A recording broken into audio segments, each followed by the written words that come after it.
Welcome to the Scale Up Valley podcast, where we bring the best founders and investors to help you scale a business from 1 million to 1 trillion. Today's guest is a very special one. His name is Kenny, the founder of Genial Care. Kenny, welcome to the show. Mike, thanks so much for having me. It's a pleasure. You have an amazing story, and you are also an American building a business in LATAM, more specifically in Brazil. In a previous episode, we had one of your angel investors on the show, Ben from Give also, and now at Camino. And so I hope that with just this introduction, I created a lot of expectation about what you will share next. So let's start from the beginning. Who is Kenny, from the ones who didn't have the opportunity to meet you yet? And what is the impact that you are doing in the world? And I know it's huge. That's quite a buildup. I hope I can. I hope I can meet those expectations. So let me start from the beginning, Mike. So as you said, I'm from the United States. I come from a pretty traditional American family, upper middle class, from the East Coast, born and bred in New Jersey. And, you know, I always sort of start my story by telling a part which is very important, in that, you know, from a very early age, I had someone in a group of people really bet on my potential. And I really needed it because I was about 4 years old and I was completely nonverbal. So I understood everything, but I had no communication abilities from a spoken word point of view. Wow. So much so that one day my school, the local school, called my parents and said, "Hey, we don't think Kenny is ready to go to mainstream preschool or mainstream kindergarten." So I started for the first several years of my school age years in special education. And so, my classmates had cerebral palsy, autism, a number of developmental conditions. And there I was, with a severe amount of difficulty from a speech point of view. But that was the absolute greatest thing that could have happened to me, because I met this woman named Barbara Rosen, who is just an incredible human being. She's a speech language pathologist, and she literally sat down with me every single day, Mike, and taught me how to talk. And if it wasn't for her, I'm not quite sure where my educational trajectory would have gone. And so, after working with her for 3 or 4 years, I then, was able to be quote unquote mainstreamed. I made this leap from, the special ed classroom to the honors classroom. And 10 years later, I'm graduating high school, and I'm giving a speech, and I have the opportunity to name my most impactful teacher from my elementary school years. And of course, I named Barbara. And she comes up on the stage and accepts an award, and we're all crying, and it's very emotional. And I share that, not to compare me to children with, other, even, much more severe developmental conditions, but really just to highlight the fact that it was just so crucial for me to have that early intervention from someone who knew what they were doing, and to have the right intervention at the right time. And, we live in a world today, Mike, where over 99% of children do not receive the appropriate intervention at the right time that they need. Right. And so, we'll talk a bit about Genial, but that's very much a founding principle behind why Genial exists, to ensure that that doesn't happen, and that all children can and deserve to reach their full potential. Of course, I know your story, but it's always amazing to listen it one more time, because it really shows the impact that one single person can have in our lives. And as you said, having it completely changes the trajectory of your life to have that support at the right time. and also the importance of also having amazing healthcare professionals that love what they do, supporting patients and people that need help to go through their conditions and get on the other side of the path, right? So of the way.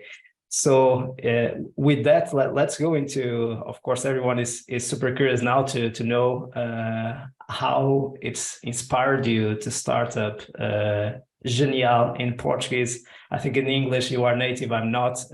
Genial Care, but as you are focused on the Brazilian markets, Genial, not Genial for the ones who are, of course, listening from Europe and the US and who don't speak Portuguese.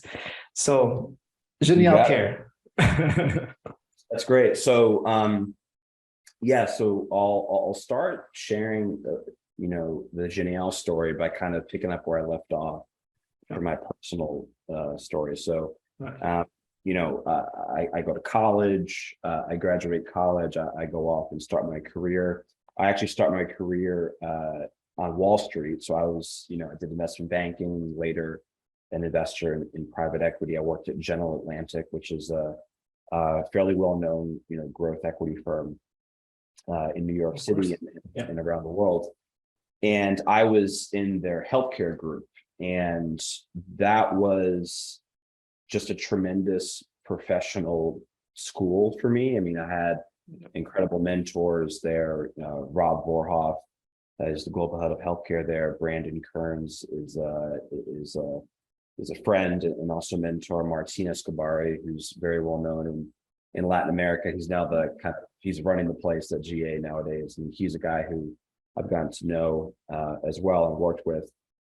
And at GA, that was a very formative experience on a number of levels. One being just this education in the healthcare world and the incentives and how complicated it is and just what it takes to build a business in the health space. Of course, in the US context, which is different from Latin America, which we can talk about. And then also it was an opportunity for me to see from a totally different lens a bit of the issues that I went through as a child 30 years prior. So we became very interested in this question of, what technology or what care models are out there that can work with not just adults, but also children with kind of chronic conditions. And so we made a number of investments at GA around this theme. And one of them was focused on children with autism. And it was an amazing kind of, closing the circle moment for me, because I saw firsthand a lot of what I saw as a child, that or what I experienced as a child. The vast majority of children don't have access to quality care. This is in the United States, which is, of course, multiple levels of magnitude more advanced than much of the rest of the world on this question. And so this got me thinking, there's a huge issue here. There's a huge problem to address. There's a huge amount of impact to be had. And that got me thinking that I wanted to leave my comfortable seat as an investor and become an entrepreneur. Right. So this is around 2017. So I decided to leave GA, become an entrepreneur, or start down the path of entrepreneurship. Right. And in parallel, I decided to move outside the country, partly for personal reasons. My wife is Brazilian. That's always a huge factor. That's always a common question. But also because I just saw the global need and the level of need on just a global scale that was necessary. So I ended up moving to Brazil in 2017. That's when I met Ben, who you mentioned. I spent and thanks to Ben for introducing you, by the way. Disclaimer in the middle of the show. Ben's been a very helpful mentor along the way as well for me. And that was my first foray into Brazil and into the world of startups. So I spent a year and a half at Bolso, had to learn Portuguese from scratch. Great experience, but I always knew that why I was coming here to Brazil. So came to Brazil to start this company with this mission. And so I ended up, leaving Guia Bolso right around 2019, which then set me down the path of starting Genial in 2020. And that's sort of the beginning of Genial officially. And our mission, Mike, which is always where we start, is to make sure that all children can reach their full potential. So what that means today is we are a care network for children with autism, focused on Brazil. And in parallel, we're building a care network and a platform and an ecosystem of technology tools to enable not just superior care, but also much more accessible and much more affordable care for children, first with autism and in the future, other conditions within the neurodiverse ecosystem.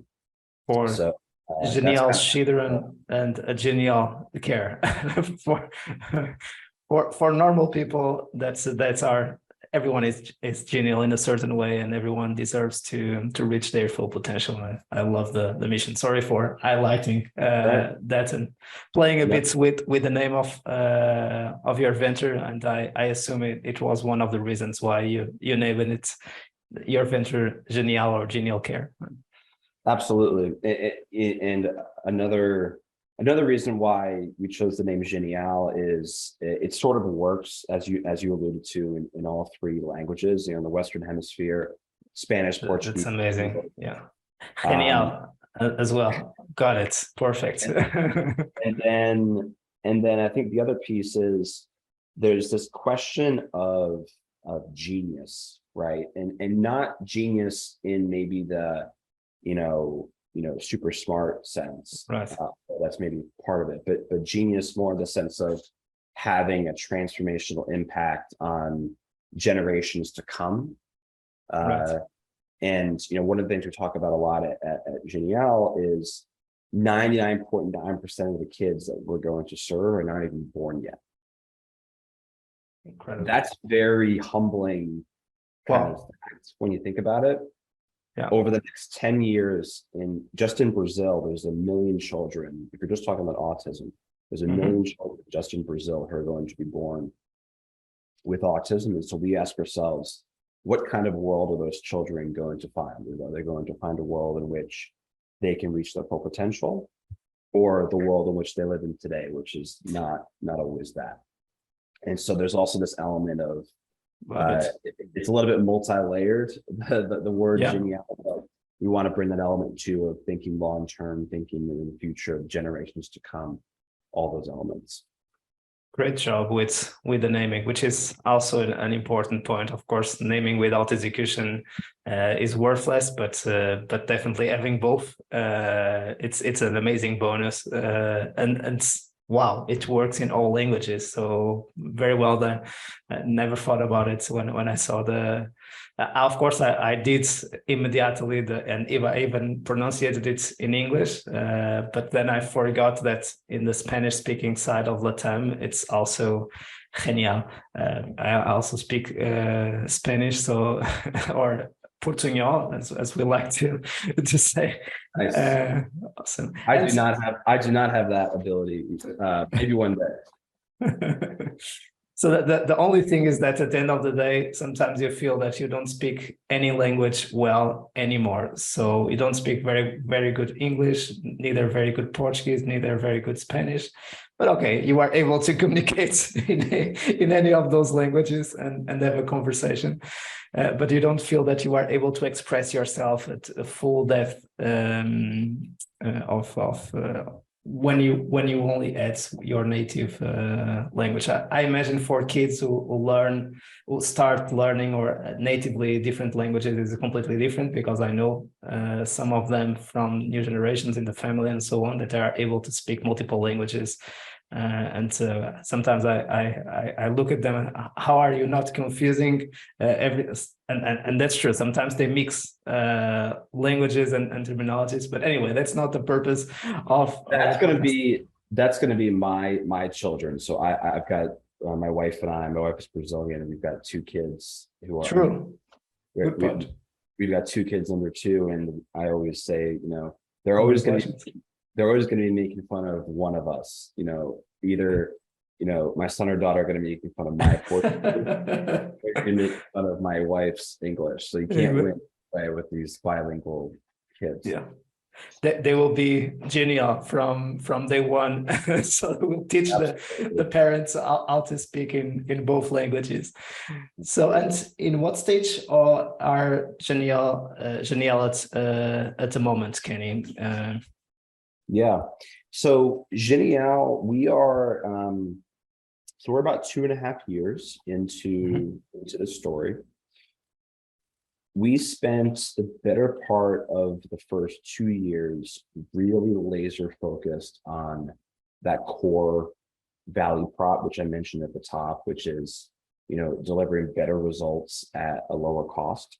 That really speaks to having a strong clinical model and having a strong clinical foundation.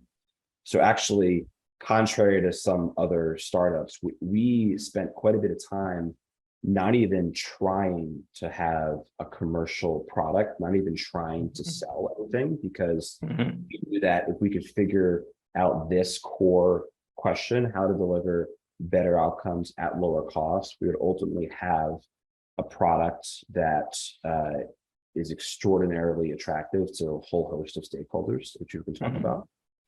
And so the better part of the first 2 years was really focused on that, and a lot of learning, a lot of taking what we know from the academic literature and applying it to, practical applications here in Brazil. And then if you look at the past, really 9 to 10 months has been, the first iteration of commercializing that product. And so we now have several partnerships with insurance companies, and we're now in that phase of really hyper growth.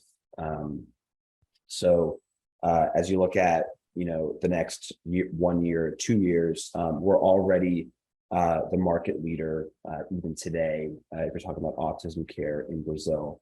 And we're really focused on making sure that we solidify that position of market leadership and really capture this market and are able to just expand all across, not just Sao Paulo, but across the entire country with this care model and technology platform. So to answer your question, it's, we've been laser focused on outcomes at a lower cost, and now we're hitting that pace at that rapid growth stage. In terms of funding rounds and head count, etc., just for people to kind of understand, have a feeling of where you are also on those milestones. Yeah. Sure. So we have done multiple funding rounds. Only one of which is public. So we raised money with Canary, who have been terrific partners. I think you've had Isabel on your podcast, if not. Exactly. Yeah, exactly. And they backed us when we were nothing more than a PowerPoint back in 2020. And as I said, we've since done other capital raises, which have been very important, which we'll share at some point in the near future. And we've been growing quite a bit. So if in terms of kind of where we are from a headcount point of view, I would say the best way to think about us is we have over 100 care professionals who they're not employees necessarily, but they're part of our care network. And they're all focused on delivering the Genial Care model all across our different payer partners. So we have those several insurance partnerships that I mentioned. And those are all part of our care teams that work with the member families that are part of those insurance companies and are sent by those insurance companies. So, and it's been, the last 6 months have been very exciting from a growth point of view and from a clinical outcomes point of view. Now that we're seeing, we're no longer in the stage where it's, a small, test cohorts. Now it's actually on a much larger scale and real heavyweight insurance partners counting on us. And so it's been exciting to see the results really come in at this level of impact.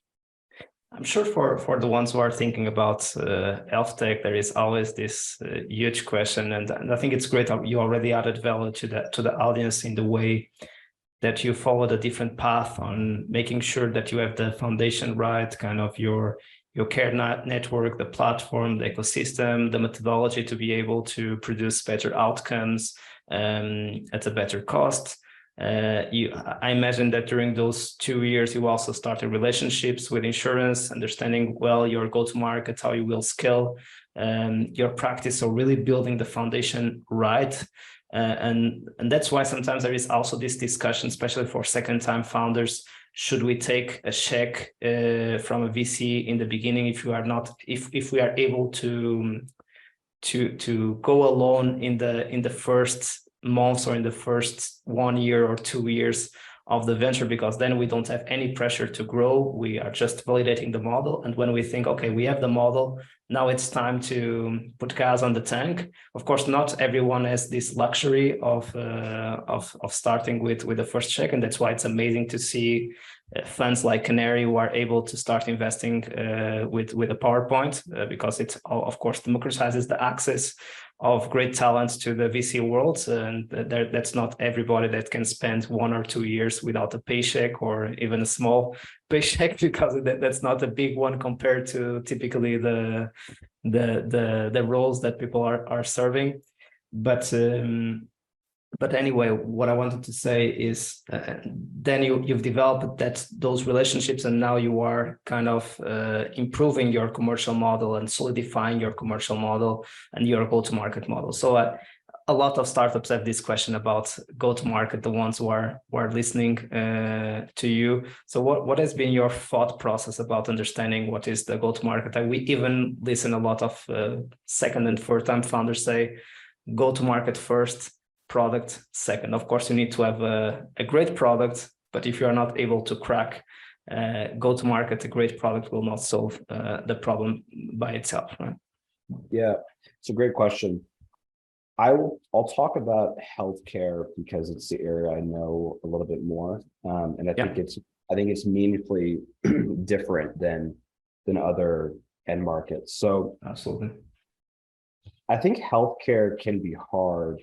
And some people, some entrepreneurs have had more difficulty, particularly in Latin America, because I think playbooks from other industries oftentimes don't work in the way that we expect. Just to name a few of these differences, right? In healthcare, there are just many different stakeholders and sort of complicated incentives, right? You're typically not selling to the same person who is using your product. right? and what I mean there is usually the payer is an insurance company and the user is a member. And that simple distinction is an element that I think is still somehow underappreciated. And it's really kind of the fundamental question to solve for if we're talking about at least a provider-based business in the healthcare space. I think another question is that, direct to consumer in healthcare is extraordinarily difficult. Nowadays, I think everyone's very bearish on direct to consumer, but these things kind of go in cycles. But I think in healthcare, particularly, direct to consumer can be challenging. We've done some direct to consumer experimentation here at Genial, but it is challenging for a number of reasons, which we can get into. And then I think, if you look at Latin America specifically, so much of the innovation has been around fintech. And in fintech, you have a dynamic where, credit spreads are incredibly high. Customer acquisition, if you're selling, say, a credit product, it is sometimes fraught with a lot less friction because everyone wants credit to an extent, right? And so that can justify sometimes a much higher customer acquisition cost, for example. And so all of these things are quite different when you try to apply them to the healthcare model, healthcare space. And if you're talking about go to market, oftentimes you actually don't want to be out there in the market, rapidly iterating before you really nail your product. Because if your buyer is a health insurance company, they're going to look at your product with a much different lens, say an early adopter on a consumer product who is maybe willing to accept certain inefficiencies with your products because they're just dying to use it. Insurance company buyers is quite different in that sense.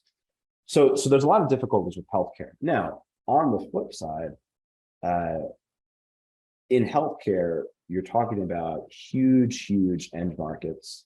And ultimately, if you can build a product that is either better, cheaper, or easier, or ideally all three, better, cheaper, easier, you really can capture those markets and potentially even build a winner-take-all business. Another learning that we've had at Genial is I think oftentimes founders will face this question of going deep and narrow or going broad and shallow, meaning, do I go after a market that has, 100 million potential customers, but maybe I'm solving only a small part of their, problem, for example, or do I go after a market that has maybe a much smaller N, but for whom I could potentially solve a much deeper, more expensive, much painful problem.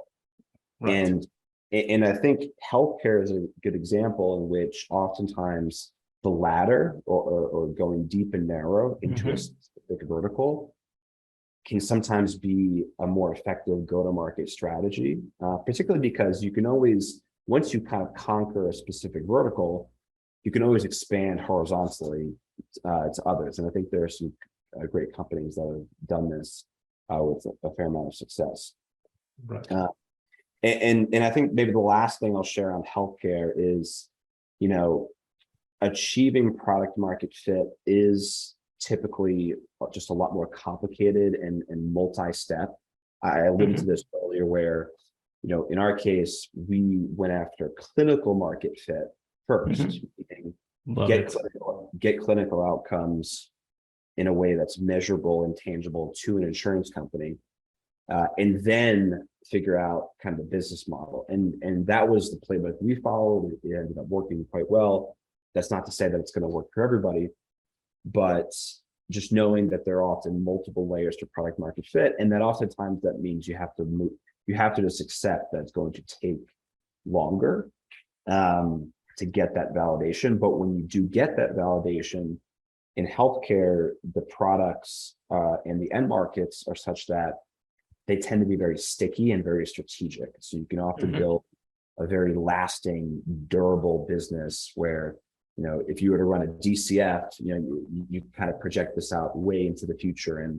And I think that's an education process. If you're trying to talk to a venture capital investor, I think oftentimes you have to sort of show how that's going to play out, and you have to convince people, and you have to obviously understand how that'll play out yourself. But again, it's never all good. There's opportunities to be had here as well as challenges. So those are some learnings from my end in terms of healthcare. I just would like to highlight something that you said that I've never heard, that terminology that I think it's quite good. We also think about the first stages, founder market fit, then problem solution fit. Then you added typically we jump into product market fit and then go to market fit.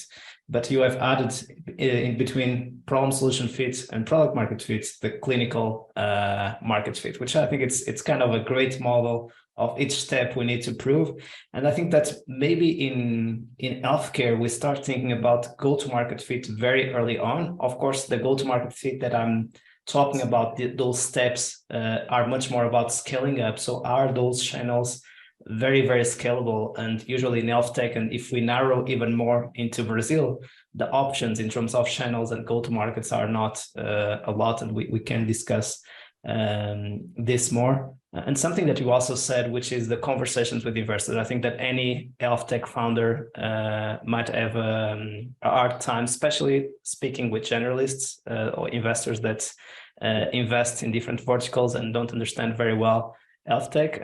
And nothing against them. We understand where they are coming from, and if they have two options, one from fintech that they can have maybe a faster return and on their experience with less risk perceived for them, or even they feel that they can add more value to the entrepreneur because they understand better the industry than they understand health tech. It makes me think also of something that Gary Vaynerchuk likes to say: don't try to sell something to someone who doesn't want to buy, right? So save your time and go for the ones who really are able to get what you are saying. Of course, we need all to improve our articulation. I'm the first one that I'm always practicing in the way that I can better communicate, and I always appreciate people like you that communicate so well your value proposition, your story, your narrative. I think it's really important that we do our homework, but at the same time, do not spend too much time speaking with the wrong people. So focus much more. And again, it's also an exercise of what you were talking about, the go-to-market and the strategies.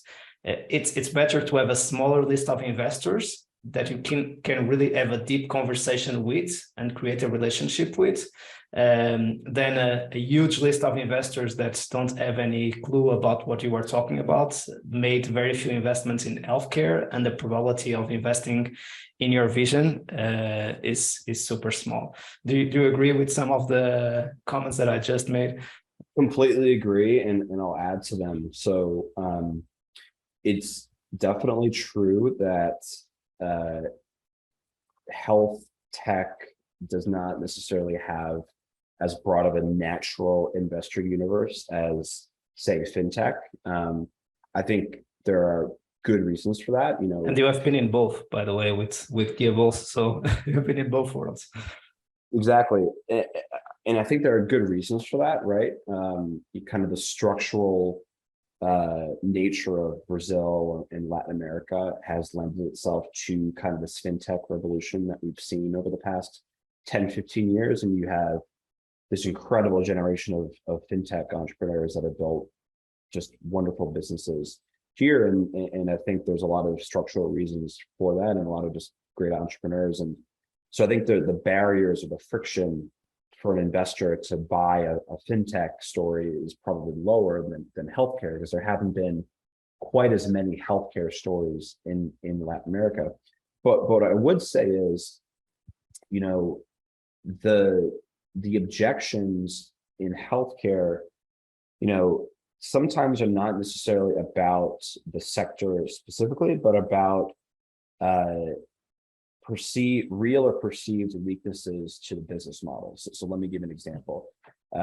Oftentimes in healthcare, the barriers to entry or the real moats are not necessarily clear. So if you're fundamentally building a labor-based business that is about just hiring clinicians and just raising capital behind that and providing essentially fee-for-service care with no real distinct differentiator, then I would agree that the investor is correct to say, well, you're not necessarily building something that has any real competitive advantage, and there's no reason why another company couldn't come in and take market share. I think where investors start to become more interested is when you can articulate, I use the example of clinical market fit, but I think there's other examples. You can articulate, okay, we're building something here that has a structural advantage and is a reason why we're not only the market leader today, but we're going to continue to compound our position as a market leader and have a kind of network effect, almost clinical network effect, that compounds upon itself to strengthen and reinforce our moat over time. And so, for us, we've been very focused, and that's why we were so focused on the clinical market fit piece from the beginning, because we invested in essentially what is a proprietary clinical methodology. Right. Although we of course we stand on the shoulders of giants who have published some terrific research in the United States for autism. But we did the hard work of figuring out, okay, what is a more scalable clinical model that can work for this condition? And how can technology be used to make it even better? And that's what we were focused on for 2 years without even selling anything to anybody. Mm-hmm. And that's what's created this kind of structural advantage for us that I think we're now seeing is starting to compound upon itself. And so, whatever that means for you as an entrepreneur in the healthcare space, that it's going to be different for different people, but it's how do you articulate that actual moat, that actual competitive advantage that you're generating. And I think investors can understand that and will buy that. It's just a matter of articulating that. Yeah. And it's kind of also being able to do what I call the vision reverse engineering exercise, which is opening up the category, and the way you tell the story, it's fascinating, because it's definitely what you are doing is helping children to have access to quality of healthcare, starting with a very specific condition, a very specific set of kids, and I like the way you describe the majority were not born yet, and we will, if we are able to have an intervention early on, we are able to completely change their lives. So we're much more in the business not only of improving the life of the ones who didn't have the luck of having access to that quality of care, but also avoiding the ones we are born now or ensuring that the ones will be born now to have access to what the ones who are living today didn't have to. So again, it's important the narrative.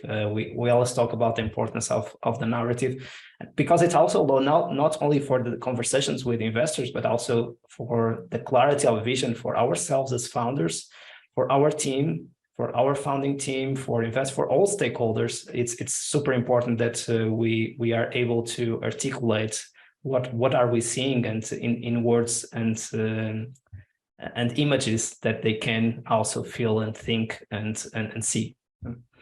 It's a little bit like the analogy that some people use, and I don't know if this will be lost on you, Mike, but it's like skating to where the puck is going, not where it is today.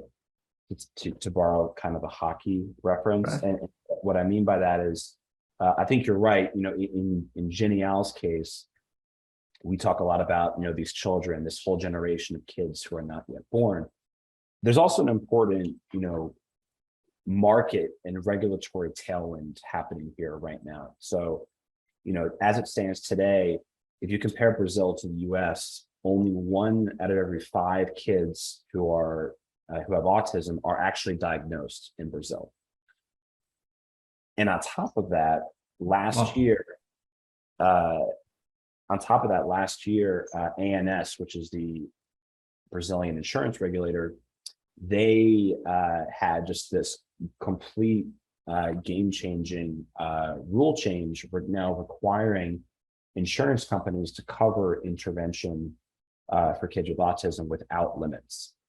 And if you combine those two facts, the fact that diagnosis is severely underrepresented compared to what actually is the case, and this regulatory tailwind now forcing insurance companies to cover this benefit, you can sort of see where this is going.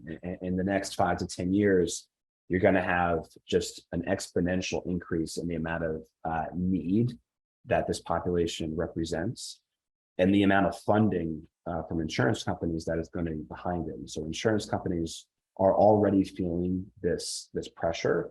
They're not able to form partnerships with high quality providers at scale to even reach the demand that they have today. And that demand is going to spike by 5x over the next 5 to 10 years. So it's a little bit of, seeing how this market is likely to evolve over the next few years, and preparing for that today with the investments that we're making. And that's a great point also, to find out a market that will be created because of the change that is happening, and that will grow a lot in the next 5 to 10 years. That's exercise, and why a lot of the investors were not able to understand, for instance, Airbnb and all those kind of businesses, because the market was not there at the time. But they were able to see the market coming, and in a certain way, that's what you are seeing also with autism and chronic conditions for children. So we could spend here hours. Unfortunately, we have a limits of time in podcasts to be able to engage people. If not, we would stay, of course, for much more time. But anyway, I think that there's something very unique about you, is that you have been at GA in the US, seeing a lot of healthcare companies. So you understand the US healthcare markets, and you understand the LATAM and the Brazilian healthcare market, which you can definitely compare. And even I think that's one of the bets of Brazilian founders in the future, and also American founders, is how are they able to create kind of a global health tech player that covers the Americas and the world. But let's start with Americas, covering the US and LATAM, especially because it's not an easy job, as it's much more emerging markets and very sophisticated markets that now we are seeing niche players. And I think that your bet, it's also amazing, because usually we don't see a lot of healthcare players in Brazil that have kind of a niche, or as you said, going deep into a specific segment and solving a very big pain, a very big problem, a very costly problem. So people usually in Brazil prefer to go mainstream, try to serve a lot of people with a problem, but not such a pain and such a costly problem. Also because of the GDP per capita in a certain way, to be able to pay for those kind of services. Any final thoughts? I know that this could be an entire podcast just about this, the differences between the US healthcare system and the Brazilian healthcare system, and how startups should adapt to win in both, and if it is possible to the same startup to win in both.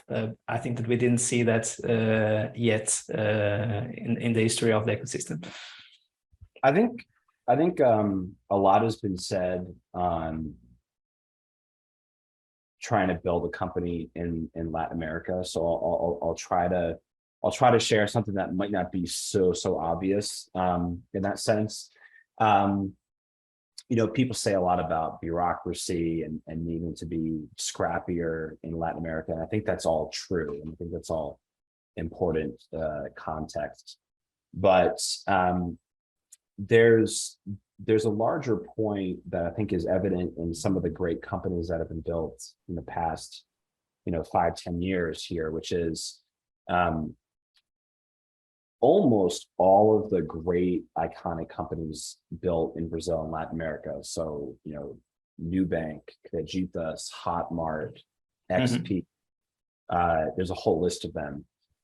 Almost all of them are sort of truly Latin American companies in the sense of they're not copycats. They're not something you could just sort of copy and paste from a US or European model. They're sort of these just beasts in and unto themselves. And I think that's just a credit to the entrepreneurs there who built these franchises, who are not just, they don't just dominate one market, they dominate a whole host of markets because of their just, relentless ability to execute. And many of them started out in one specific vertical, take Nubank, credit cards, right? But they were able to not just own that vertical, but expand horizontally to others. And I think that's a little bit of the opportunity with Latin America and entrepreneurs in that, yes, maybe, GDP of Brazil is, 10% of that of the United States, but, you could probably conquer many more verticals in Brazil as an entrepreneur than maybe could in a hyper competitive place like the United States. Not to say that Brazil is not competitive, because we have a lot of great entrepreneurs. Right. But I think that the radius of the opportunity set is much larger. And now what's exciting is that many of those same companies are now going out to conquer the world, right? Many of them are now leaving Latin America. We have Gym Pass, Champagne. Yeah. Gym Pass is in the US. New Bank is all across Latin America. Creditas, I mean, there's a whole list of them. And so that's, I think, super important. And I think the other point, Mike, is I don't think the success of entrepreneurs needs to depend on the economic or political environment being stable here. And because I think we know probably won't. The recent history of Brazil tells us, I mean, I think out of the past 9 years, I think we've not been in a recession for maybe 1 or 2 of those in the last 9 years. And obviously we've had lots of political volatility as well. And yet the tech ecosystem continues to chug along and grow. And so I think that's actually a great thing in the sense of, and I think that's something for LATAM entrepreneurs to articulate to investors, is that yes, maybe the economic and political environment is not great. Real GDP growth in Brazil is basically flat over the past 10 years, but there's just a huge amount of tech penetration that remains to be achieved here. And so I think it's just a fantastic time to build a company in Brazil. I think there's a lot of great entrepreneurs doing it, and it's an exciting time to be here. Love it. Kenny, let's go into the last segment of the show, where I ask you a quick question and you give me a brief answer. Let's start with the free self-reflective questions about your life. So if you'd have the opportunity to meet your younger Kenny and have a coffee with him at the beginning of Genial Care, what advice would you offer to your younger Kenny? When I look back, almost every time I've had a choice, and one choice was perceived as riskier and the other one was perceived as safer, every time I took the riskier choice, it ended up working out better. and I won't go into detail because I know it's a short answer, but I think that's not because the risky option always works out, but it's because when it doesn't work out, you can always come back and fix it. Right.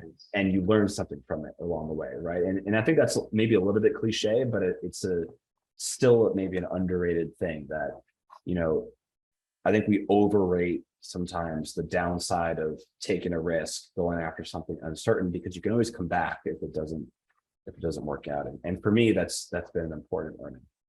Love it. Kind of thinking big, think bold, and go for the stars. What are you the most proud of on your journey so far?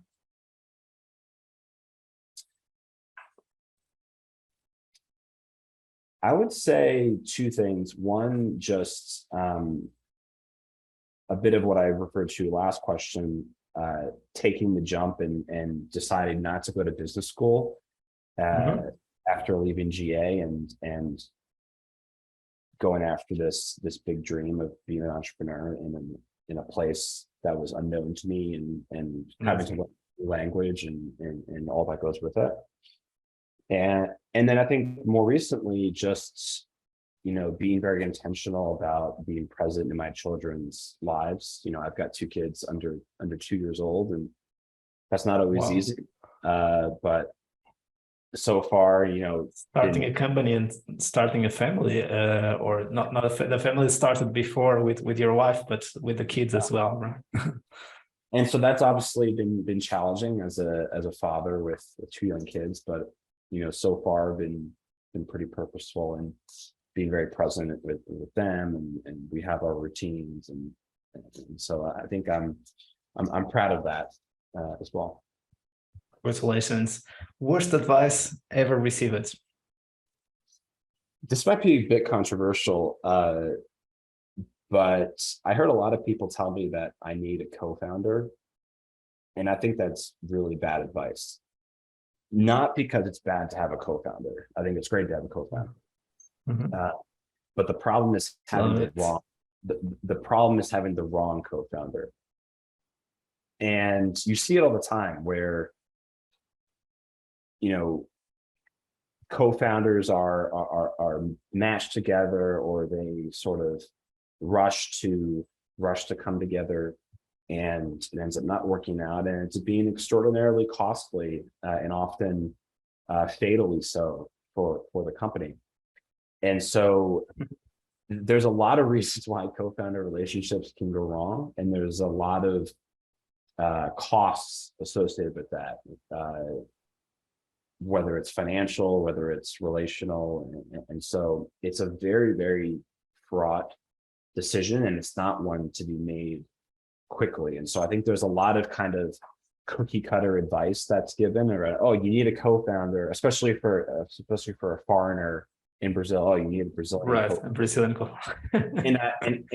While again, I don't want people to get the wrong idea. I think it's great to have the right co-founder, and that's the best of both worlds. But just the advice of, oh, you have to find a co-founder, I think that's terrible. Yeah, right. Well, we again, we could stay here for another 10 to 20 minutes just to double down on this point. I think it's spot on, great one, and we need to do a new pod on this. So resources, favorite book, business, non-business. This is more about getting to know you. One book that people might not know that was very influential for me is called Smart People Should Build Things. Mm-hmm. People that might know Andrew Yang, he ran for president in the United States a few years back. He's the founder of an organization called Venture for America, sort of a play on Teach for America. And you know those books that you read that kind of gets you at the exact point in your life where you sort of are seeking that out, and that was the case for me. And the book is sort of a manifesto for, would-be founders who maybe are a little bit disillusioned with what they're doing. Maybe they're working in consulting or banking or what have you. And it's just, I think the title says it all. Smart People Should Build Things. And highly recommend it. It's a short read, but it is pretty inspirational for me. I've read it. This is probably close to 10 years ago that I read it. Highly recommend it. Thank you for sharing. Favorite movie or series? I was a big fan of early House of Cards. Back with, I think seasons 1 through 5 or something was great. I mean, my wife and I have binged that several times. And Game of Thrones too, I think is an easy one. Love it. And finally, your favorite podcast, excluding this one? Depends on the moment. I kind of cycle through them, depending on the mood that I'm in. Right now, I'm actually a big fan of the All In podcast, which has become very popular, and I think it's very high quality banter. I don't always agree with what the hosts say, but I always learn something. Love it. Great addition to our resource list from our guests.